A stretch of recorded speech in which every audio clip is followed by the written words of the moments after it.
Bismillahirrahmanirrahim. Assalamualaikum warahmatullahi wabarakatuh. Kami dari kelompok TI 115 akan mempresentasikan tentang ergonomi tempat kerja untuk meningkatkan efisiensi dan kenyamanan. Perkenalkan, nama saya Ihdinas Tiosam dengan NIM 244162262011352. Perkenalkan, nama saya Muhammad Fadrika Haryono dengan NIM 244162262011347. Perkenalkan, nama saya Rejen Nur Hidayat. NIM saya 24416226201341. Oke, apa itu ergonomi? Ergonomi itu sebuah kata yang kita mungkin sering dengar dan biasa disangkut pautkan dengan postur tubuh kita pada saat melakukan apapun. Namun ergonomi menurut para ahli itu apa sih?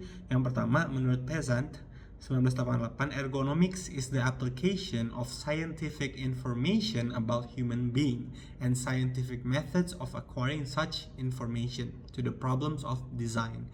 Menurut Corlett and Clark 1995, ergonomics is the study of human abilities and characteristics which affect the design of equipment, systems, and jobs. Menurut Annis and McConville 1996, ergonomics is the ability to apply information regarding human characters, capacities, and limitation to the design of human tasks, machine system, living spaces, and environments so that people can live, work, and play safely, comfortably, and efficiently. Yang keempat ada menurut Manuaba 1998, ergonomic design is the application of human factors information to the design of tools, machines, systems, tasks, jobs, and environments for productive, safe, comfortable, and effective human functioning. Jadi dari pernyataan tersebut dapat disimpulkan oleh kita, ternyata ergonomi itu tentang bagaimana kita menggunakan informasi yang kita punya tentang manusia dengan kemampuannya, keterbatasannya, dan karakteristiknya untuk merancang suatu alat atau suatu sistem pekerjaan dan lingkungan yang bikin hidup lebih nyaman, aman, dan efisien, bukan hanya postur tubuh pada saat bekerja. Namun, menurut Tarwaka, Bakri, dan Sudiajeng pada tahun 2004, apabila kita hanya mencermati definisi-definisi tersebut secara sepintas, maka ruang lingkup ergonomi itu terasa sangat sempit karena hanya membicarakan antara manusia dengan tugas dan pekerjaannya. Jadi menurut mereka itu ergonomi merupakan suatu ilmu, seni, dan penerapan teknologi untuk menyerasikan atau menyeimbangkan antara segala fasilitas yang digunakan baik dalam beraktivitas maupun istirahat dengan kemampuan dan keterbatasan manusia baik fisik maupun mental sehingga kualitas hidup secara keseluruhan menjadi lebih baik. Apa itu tujuan ergonomi secara umum? Tujuannya yaitu yang pertama, meningkatkan kesejahteraan dan fisik dan mental. Fokusnya mencegah cedera atau penyakit akibat kerja, mengurangi beban fisik dan mental, serta bikin kerja jadi lebih nyaman dan memuaskan. Yang kedua ada meningkatkan kesejahteraan sosial. Dengan cara memperbaiki kualitas interaksi sosial, mengatur kerja biar lebih terorganisir dan memastikan jaminan sosial baik saat masih produktif atau setelah pensiun. Menciptakan keseimbangan dalam sistem kerja, menyesuaikan aspek teknis, ekonomi, budaya, dan manusia supaya hasil kerja lebih berkualitas dan hidup jadi lebih baik. Yang selanjutnya ada konsep keseimbangan dalam ergonomi. Di samping sini ada gambar konsep dasar dalam ergonomi. Dari perspektif ergonomi, ternyata penting untuk menjaga keseimbangan antara tuntutan pekerjaan dan kemampuan kerja. Jadi, pekerjaan nggak boleh terlalu ringan, underload, atau terlalu berat, overload. Karena keduanya bisa bikin stres. Kalau tugas terlalu ringan, itu bisa bikin bosen. Kalau terlalu berat, bisa bikin kelelahan atau cedera. Keseimbangan yang pas itu kunci agar kerja tetap produktif dan enggak merugikan kesehatan. Di samping itu ada gambarnya. Selanjutnya ada kemampuan kerja, work capacity. Seseorang dipengaruhi oleh beberapa faktor, yaitu yang pertama ada personal capacity. Kapasitas karakteristik pribadi ini meliputi usia, jenis kelamin, antropometri, pendidikan, pengalaman, status sosial, agama, kesehatan, dan kebugaran tubuh. Physiological capacity atau kemampuan fisiologis berhubungan dengan daya tahan tubuh seperti jantung, pembuluh darah, otot, dan panca indera, dan masih banyak lagi. Yang ketiga ada psychological capacity, kemampuan psikologis. Ini tentang kemampuan mental, reaksi waktu, kemampuan beradaptasi, dan stabilitas emosi. Yang keempat ada biomechanical capacity, kemampuan biomekanik terkait dengan kekuatan dan daya tahan sendi, tendon, dan tulang. Tujuan tugas atau pekerjaan text demand itu dipengaruhi oleh beberapa faktor, yaitu 1. Text and material karakteristik tugas dan material. Ini meliputi jenis peralatan, mesin, tipe pekerjaan, kecepatan, dan ritme kerja. 2. Organization karakteristik organisasi berhubungan dengan jam kerja, jam istirahat, kerja malam atau bergilir, cuti libur, dan manajemen kerja. 2. Environmental karakteristik lingkungan terkait dengan kondisi rekan kerja, suhu, kelembaban, kebisingan, getaran, penerangan, serta faktor sosio budaya, norma adat, kebiasaan, dan bahan pencemar yang ada di sekitar. Performance. Seorang sangat bergantung pada keseimbangan antara tuntutan tugas dan kapasitas kerjanya. Jadi kalau 1. Rasio tuntutan tugas lebih tinggi daripada kemampuan atau kapasitas seseorang, maka akan muncul hasil berupa ketidaknyamanan, stres berlebihan atau overstress, kelelahan, kecelakaan, cedera, rasa sakit, penyakit, dan menurunnya produktivitas. Sebaliknya, kalau tuntutan tugas lebih rendah dari kemampuan seseorang, akan muncul stres rendah atau under-stress, kebosanan, kejenuhan, keluhan, kelelahan, sakit, dan produktivitas yang rendah. 3. Untuk mendapatkan performa yang optimal, diperlukan keseimbangan dinamis antara tuntutan tugas dan kapasitas kerja agar tercipta kondisi yang sehat, aman, nyaman, dan produktif. Kapasitas kerja. Untuk mencapai tujuan ergonomi yang penting, untuk ada kesesuaian antara pekerja dan pekerjaan, supaya pekerja bisa bekerja sesuai dengan kemampuan, kebolehan, dan keterbatasan manusia itu ditentukan oleh banyak faktor seperti umur, jenis kelamin, ras, antropometri atau kesehatan gizi, kesegaran jasmani, pendidikan, keterampilan, budaya, tingkah laku, kebiasaan, dan kemampuan beradaptasi. Pentingnya ergonomi di tempat kerja. Ergonomi di tempat kerja itu sangat penting karena langsung mempengaruhi kesehatan, kenyamanan, dan efektivitas kerja.